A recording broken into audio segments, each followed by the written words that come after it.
Voici une explication profonde du verset 94 de la sourate Al-An'am, étayée par les avis des savants classiques. Allah subhanahu wa ta'ala dit وَلَقَدْ جِئْتُمُونَا فُرَدًا كَمَا خَلَقْنَاكُمْ أَوَّلَ مَرَّةٍ وَتَرَكْتُمْ مَا خَوَّلْنَاكُمْ وَرَاءَ ظُهُورِكُمْ.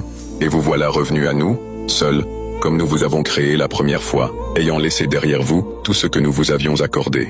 At-Tabari disait, ce verset révèle que vous reviendrez devant Dieu seul, sans bien, sans proche, sans appui derrière vous, exactement comme vous étiez à la naissance, nus, isolés et sans le moindre soutien terrestre. Pour Ibn Kathir, c'est-à-dire, vous reviendrez à Allah individuellement, sans rien, nus, sans monture, ni bien, ni serviteur, vous serez seul, comme lors de votre création. Tous les dons, toutes les possessions que vous aviez, vous seront retirés. Selon Al-Qurtubi, Dieu vous dépeint ici dans un état de totale vulnérabilité. Vous arrivez seul, sans soutien matériel ni spirituel, abandonné face à votre propre bilan, sans récit du passé ni espérance de secours. D'après Al-Razi, l'être humain croit que ses richesses lui assureront une relève immortelle, mais il a oublié qu'il renaîtra seul, sans témoin, sans leur nom dans son bilan ultime. Comme à la naissance, nous reviendrons, nus de toute histoire, nus de tout être, nus de toute possession. Tout ce que tu avais combattu dur pour accumuler, restera derrière, asséché au soleil de l'oubli. Tu es né sans héritage, et tu reviendras sans les tiens. Tout ce à quoi tu tiens, tes murs, tes titres, tes ombres, deviendra poussière. Le monde entier de tes œuvres et de tes efforts ne suivra pas ton dernier souffle. Seuls tes choix intimes, tes moments de vérité, tes lumières intérieures, seront exposés. Ce verset te regarde droit dans l'âme. Es-tu prêt à affronter ce qui te survivra? As-tu cultivé ce jardin que personne ne verra, sauf celui qui compte chaque graine?